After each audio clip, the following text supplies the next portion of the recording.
Hi, everybody, and welcome to the Greenhouse Ensemble's 8th episode of our quarantine soiree on Zoom.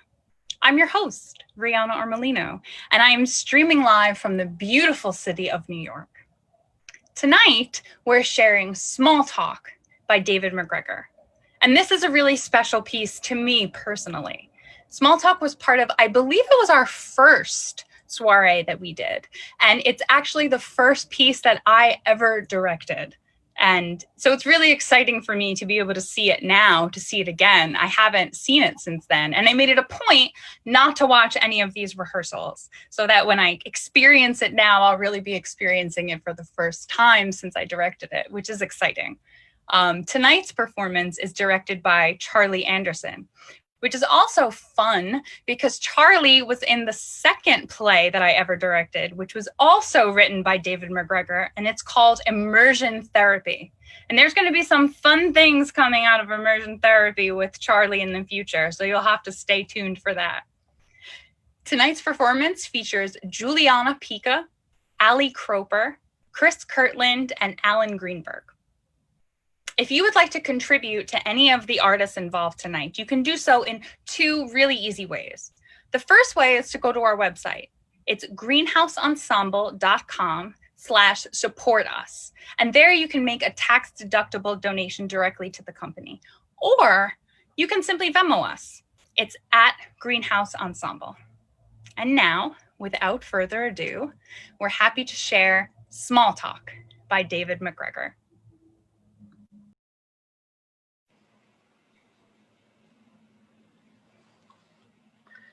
Will you relax? It's going to be fine. I'm just not comfortable with this. Sharing our personal lives with a complete stranger. Dr. Cooper is a trained professional. This is what she does. And believe me, plenty of people go to couples counseling these days.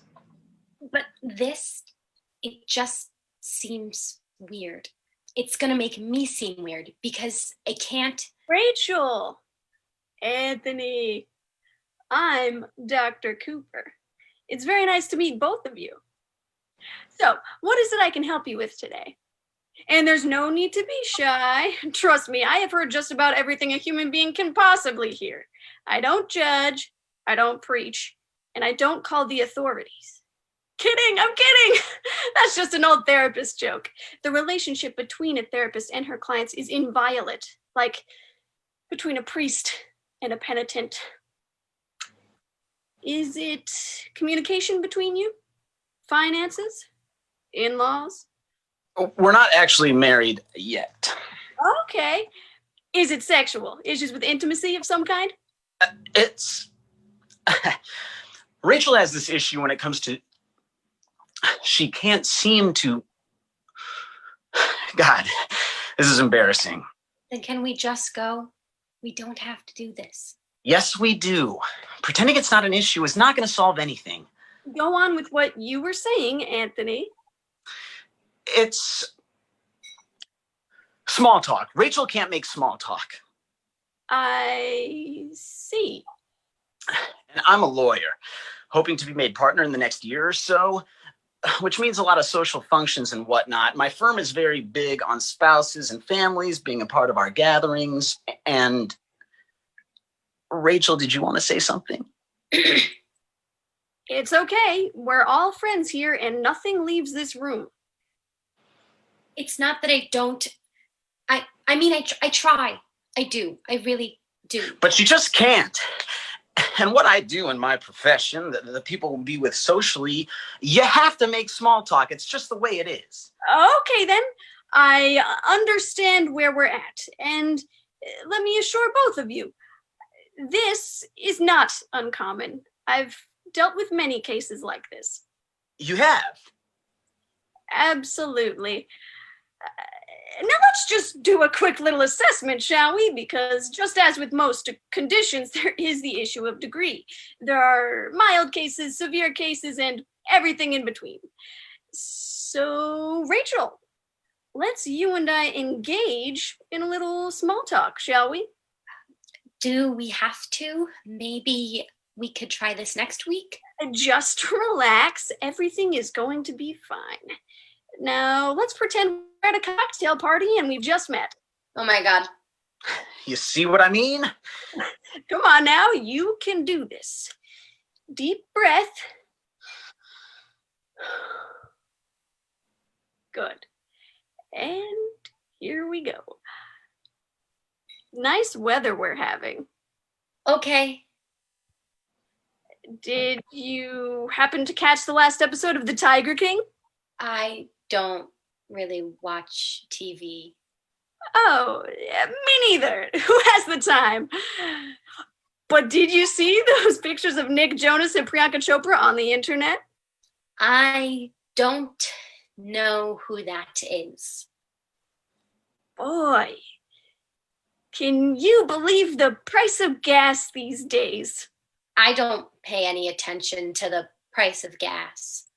Okay, this is more serious than I thought. You see what I mean? It's hopeless. I'm sorry. I don't know what to say when people talk to me about meaningless things I don't care about. Why is this such a big deal? It's a big deal because, say we're at a museum fundraiser, all right? Everybody's dressed up. People have had a few drinks. They get to talking, and this happens. It will embarrass you and make you look bad with your law firm. Exactly. I'll be lucky to get a job as office janitor. Anthony, we'll work through this. And Rachel, I don't want you to panic or feel overwhelmed. I feel very confident that you can do this. You just have to familiarize yourself with the 4 noble paths of small talk. Weather, TV shows, mating habits of celebrities, and the price of gas. What about whether or not midgets will disappear thanks to genetic engineering? No. Or whether Jesus ever really existed? Absolutely not. Should our government be chosen by lottery? No. Weather, TV shows, mating habits of celebrities, and the price of gas. Here, Anthony, let's you and I demonstrate. Ready? Give me a second.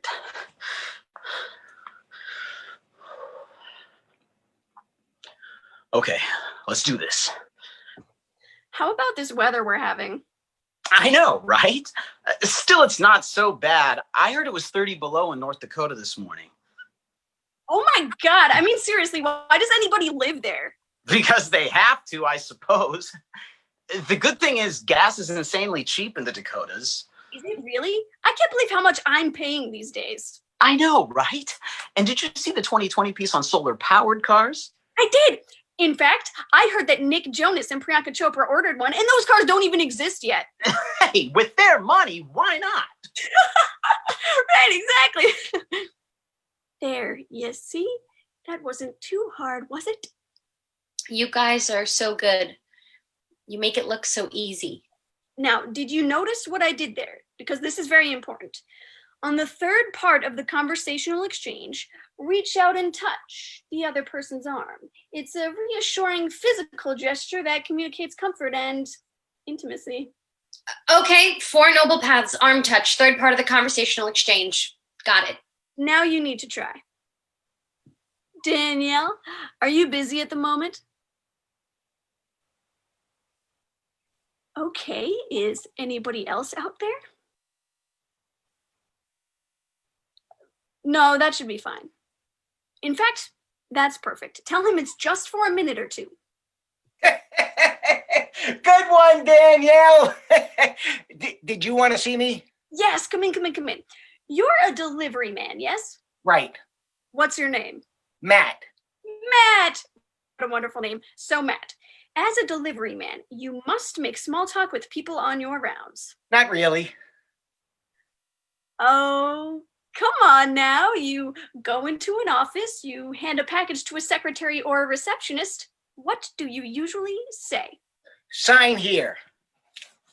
No, I mean besides that. That's about it.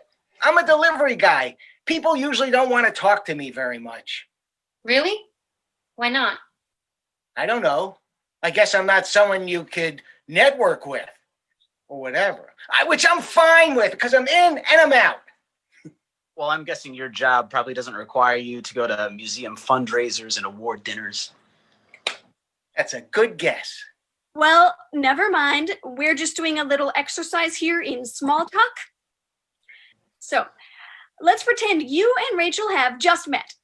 But we already did just meet. Why do we have to pretend? Even better. You've just met. Now, engage one another in a little small talk. Did you want me to start? Absolutely. You start. I don't know what to say. Just say the first thing that comes into your head. Hey, what? You know, you like cheese? I love cheese. I have been reading this book about cheese. What made you want to read a book about cheese? You know, I'm not too sure, really. Probably because when I think of, being rich and being able to buy anything I want, I never think about a big mansion or Rolls Royce or anything. I usually think about some kind of food with a fancy cheese sauce on it. It's like the ultimate in decadence or something. I mean, I know it isn't. That would probably be caviar or black truffles or something. I can't actually say I've ever thought the matter through real clearly, but it's not like I'm going to be rich anyway. I just like cheese, Gruyere especially. It is a really nice melting cheese. It really is. Have you ever I'm going to stop you two right there for a moment. Matt, the question, do you like cheese, is not a typical conversation opener. It will seem abrupt and random, and it will make people feel uncomfortable. They'll think that you're mentally ill. Oh, I'm sorry. So let's try again. Rachel, why don't you start this time? Why is it called Gruyere cheese? I love that word, by the way, Gruyere. It makes me feel French just saying it. It's actually Swiss. Gruyères is a small town in Switzerland. You're thinking of how it's used in French onion soup. You know what? I am. How it gets baked on top and gets a little brown and caramelized. Oh, I love that. What's weird is how the cheese holds the heat in the soup, so the soup is almost impossible to eat by the time you get it. I know. I always start nibbling around the edge of the cheese, and by the time I'm done, I'm left with no cheese and all soup. Stop! Just for the love of God, please. Do you actually hear yourselves? Do you hear the words? You know what? I can't do this anymore. I can't. I'm really sorry, Rachel. It's just not working out between us. We're too different. It's like we're a different species or something. I'm sorry. Anthony! Oh, God, the poor man, he's absolutely traumatized.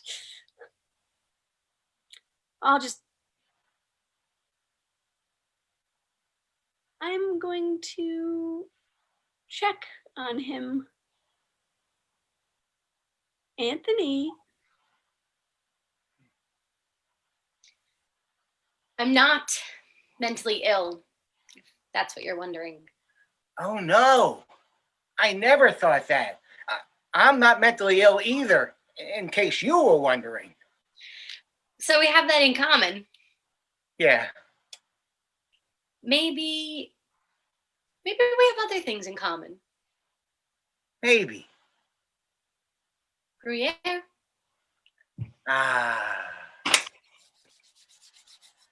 Gruyere.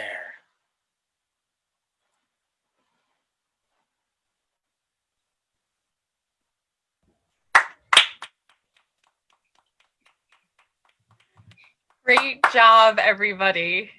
Oh, that was so fun to see that again, and wonderful work from all of you. And where's Charlie? Come out here, Charlie. Charlie. Let's see our director. Cool. Hey, guys. Wonderful work. Thank you so much. Such a fun play. Great. So I'd like to hang out with you guys for a minute and maybe chat a little bit. And one of the things that this makes me think of, this play in particular, is the situation that we're in right now with quarantine. And one of the negative things that's happening, or positive things, depending on what your personal preference is that we're not finding ourselves in these big social gatherings anymore. So the like societal demands that we have, like small talk, isn't something that we have to deal with these days. So personally, for me, I'm going to have to retrain myself to be able to be in these kinds of social functions again. I mean, it's been over 6 months and who knows when we're actually going to get there. So I'm curious for you guys, what do you think that your biggest adjustment is going to be once we're back to normal society and the quarantine's over? Allie, Pica looks like she wants to talk. Yeah. Use your words, Pica. Use your words. It's an overwhelming feeling. So one is I don't wear real pants anymore. That's a huge issue. I haven't even looked at my jeans and I don't know how long because there's no reason for it. So proper pants is one. And then the other one is right before COVID hit, we went into quarantine. The 11-year-old I was nannying for got me on TikTok. So now I love TikTok. Like I'm on it at least like literally 3 hours a day. My iPhone tells me. And my roommates and I almost exclusively speak in like TikTok sound bits. So I think speaking like a human and dressing like a human are going to be really big issues for me. That's where I'm at. That's hilarious. I love it. And it's true. So I think it's probably true for more people than you know. All right. Who else? Who's got something else to share? Yeah, I think that for me, it's going to take like maybe a month to get used to being around people without a mask because I'm like super afraid of people if they don't have a mask on, even in my own house. Like my parents, I'm like, can you please wear a mask right now? So I think it's going to take a solid month. And then after that, it'll probably always be in the back of my mind, but it'll be less at the forefront. You're absolutely right about that because I'm listening to more books on tape now as I exercise. And when people get together in the book, I'm going, don't get so close together. You should be staying 6 feet apart. You know, the book was written 30 years ago or something.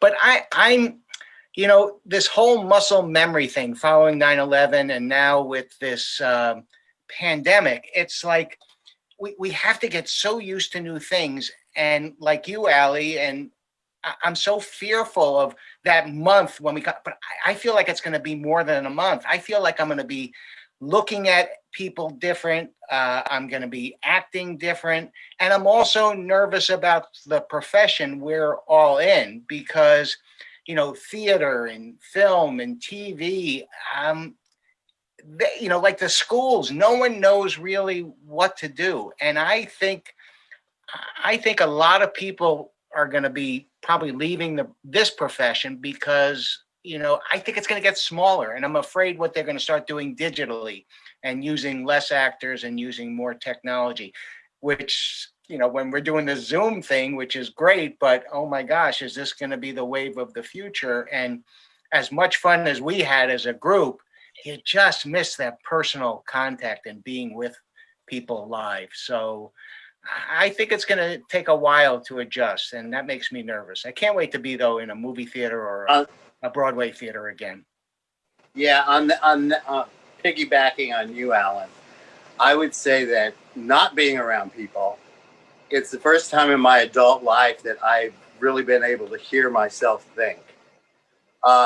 So not being around people, there's less chatter and there's less toxicity. And it's like, I've enjoyed being alone with my own thoughts. And it's like, they're not bad thoughts. They're good. So it's like, They're not all bad. Feel will be, how can I keep this going after people come back in? You know? You just don't want the headline to read, he was a really nice guy who kept to himself and never came out. He never came out. He never came out. Well, you know that's not my story. No, of course not.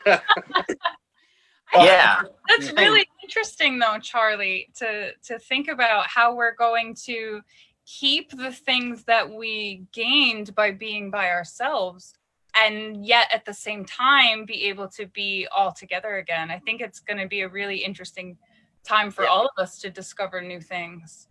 That's a really cool point. All right, Chris, what do you think? Oh yeah, going back about professions, what Alan was saying was, I think mine is probably like waking up an hour earlier and doing a commute into the office, because I got very in the habit of like rolling out of bed at 9 and opening the laptop and getting after a day's work for my day job. So, and I've been like slowly branching out. We had an office get together last week and like really was craving that social contact. But I've slowly like started reaching for more golf polos on our Zoom calls and turning my camera on. Like I'm not just in my robe anymore. I like to keep it business casual in the bedroom office. And so yeah, looking forward to the new normal. And yeah, I'm like Charlie too. I'm like a social butterfly. So it's been like the isolation has been very trying. And I maybe swung the other way. Like I don't want to be alone with my thoughts because it gets dark in there. Are you still doing your Hawaiian shirt Fridays though, even though you're in your home office? That's the other thing. See, I did wear a Hawaiian under like a shirt jacket to the park last week. It was very cool. It was kind of my transition from summer to fall. But this past week, my bottom drawer took all the Hawaiians, put them in the duffel bag for storage, replaced them with the sweaters that were in storage, and we're ready for the fall season now. Hey, one more quick thing. When we were rehearsing, we of course talked about this a lot, and one of the things that came up was about small talk. Getting back to the play, is validation, individual validation in life, and the idea that sometimes people are so afraid to be themselves, and they feel as though they have to be someone else in order to survive. And when you sent the question for us to think about, I thought, oh my gosh, now it's going to even be more difficult to get back to ourselves. And I think that's what makes a lot of this tough. But this type of a story reminds, hopefully, people that be who you are, and don't be afraid to be comfortable with who you are, regardless of what's going on, the outside influences that are happening. So I think this is a very timely play, even though I'm sure it was written a few years ago. Very insightful. All right, great. Thanks, guys. I'd love to just share some of the comments that we got from our Zoom participants. Tara Diana says, absolutely fabulous. I love Gruyere cheese too. And I was thinking the same thing. Yeah, I was thinking the same thing while we were watching. Our playwright is here tonight, and he says, that is the most fabulous orange jacket in the history of orange jackets. So kudos to you, Allie, for that. Years ago. Beat out Lloyd from Dumb and Dumber. Hey, big thing. Michael Wang says, great job. We love TikTok. So that's my roommate. The one who we always speak in. He's a good supporter. Love you. Hi. And a lot of people said really fabulous work, wonderful performance. It's if you could see the comments, it's over and over saying fabulous work. So great job, guys. Thank you so much. Thank you. Thank you. And a wonderful 8th episode. And tune in next week for our 9th episode of the Quarantine Soiree, where we'll be sharing Insurance by Scott Mullen. So we'll see you guys next week. Bye. Thanks, guys. Bye.